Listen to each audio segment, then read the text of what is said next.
Hey you guys, this is Rafael from ShilohRelics.com. I hope you're having a good day. I hope you're all healthy. I spent a little time on the internet this morning and I think I saw the word essential about 12,000 times. And I got to thinking, everybody is essential. Each one of you is special, each one of you is unique, and each one of you deserves the best. Don't let anybody tell you anyone is more essential than you are, because we are all essential. We all matter, we're all important, we're all equals.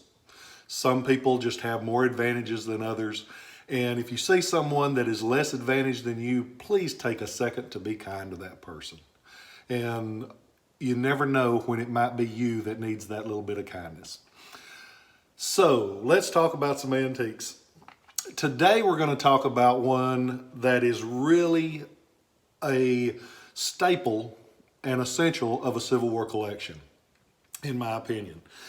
The company Smith & Wesson, most everybody has heard of Smith & Wesson because they have made guns for years.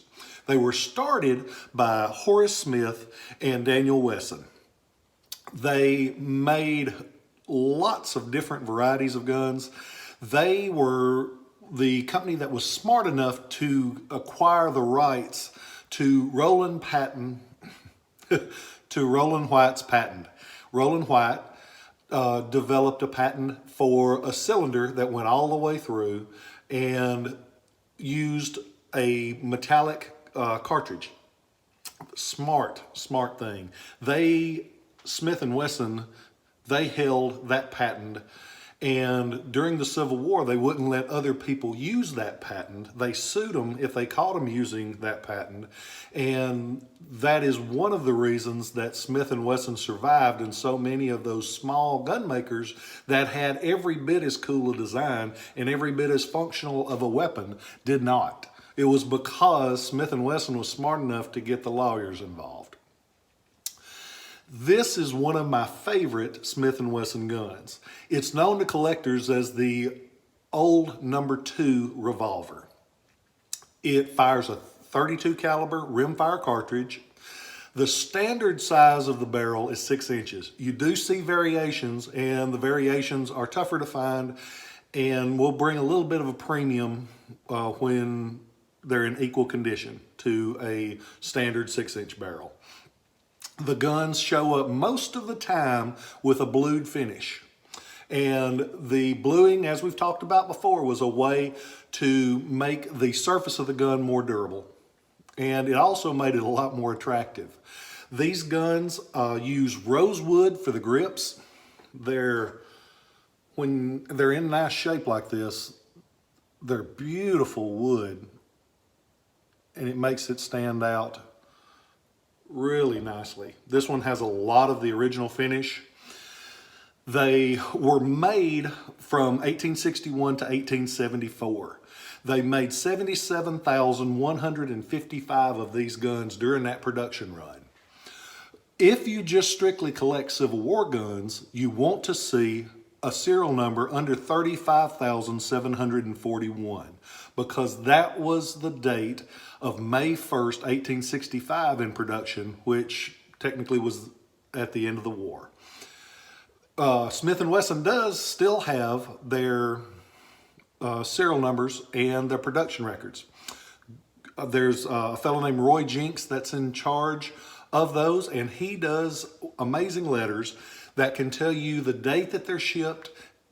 They can usually tell you the date that they were shipped, the configuration that they were shipped, meaning if it had that 6-inch barrel, if it had a 4-inch barrel, if it had a special kind of finish, because they did finish these in nickel, and they finished them with other types of grips. We'll get to that in a minute because I got a surprise for you.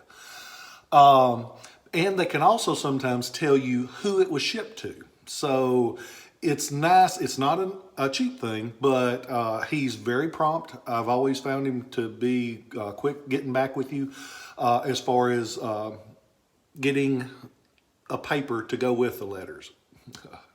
A letter to go with your gun.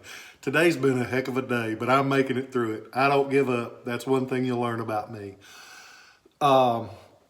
These guns have been a gun that was carried by many famous people. Custer had one.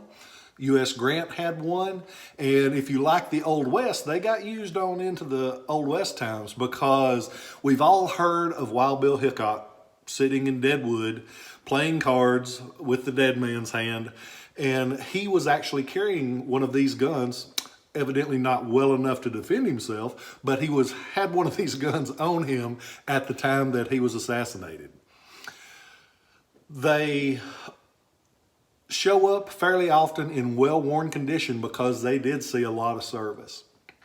They can run anywhere, as long as they're functioning and complete, they can run anywhere from $500 to a couple $1,000s for the standard ones.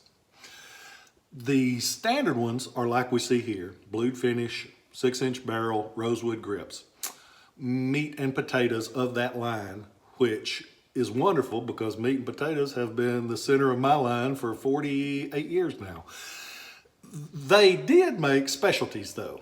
They would make you anything you wanted, and they actually had a couple of companies in New York that they would ship the guns to, and they would dress them up for you. They would put anything on them that you wanted.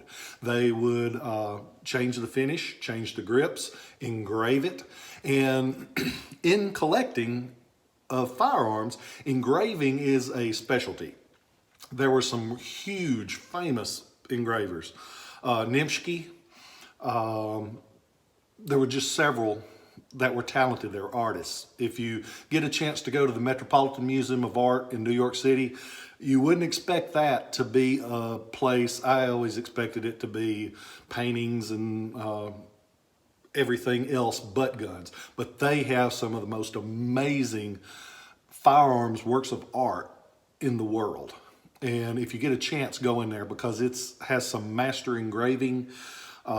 It's a wonderful place from tip to tip. There's nothing in that museum that I have not found fascinating.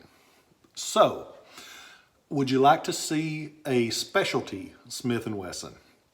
This one is one that I fell in love with. I found it out in Las Vegas. There's a great gun show there in January. It's the Antique Gun Show. Beinfeld Productions put it on, and I've always enjoyed that, but I found this one out there and I fell in love with it. It's the same gun construction-wise, but that's where it ends. This one is beautifully custom engraved during the time, not more modern. A lot of people are doing them now to try to knock it off and take your money. It has mother of pearl grips. It's just a great looking gun. And you can see all of that detail work.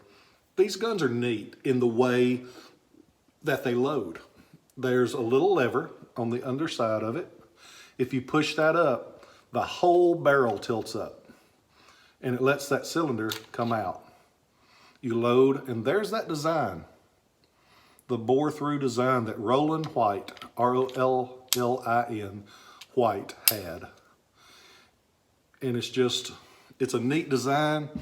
The war probably would have ended a little bit sooner if Smith & Wesson hadn't sued everybody that was trying to use that patent. But it was a business to them.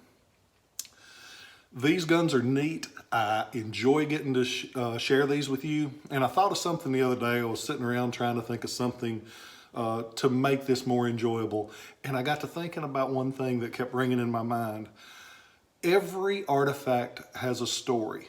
And I feel very fortunate that I get to share some of these stories with you. I appreciate you taking time to watch them. If you would, please share them. If you get time, go on YouTube and sign up as a subscriber. It doesn't hurt anything. And I will be adding some new ones, and hopefully you'll get to enjoy those too.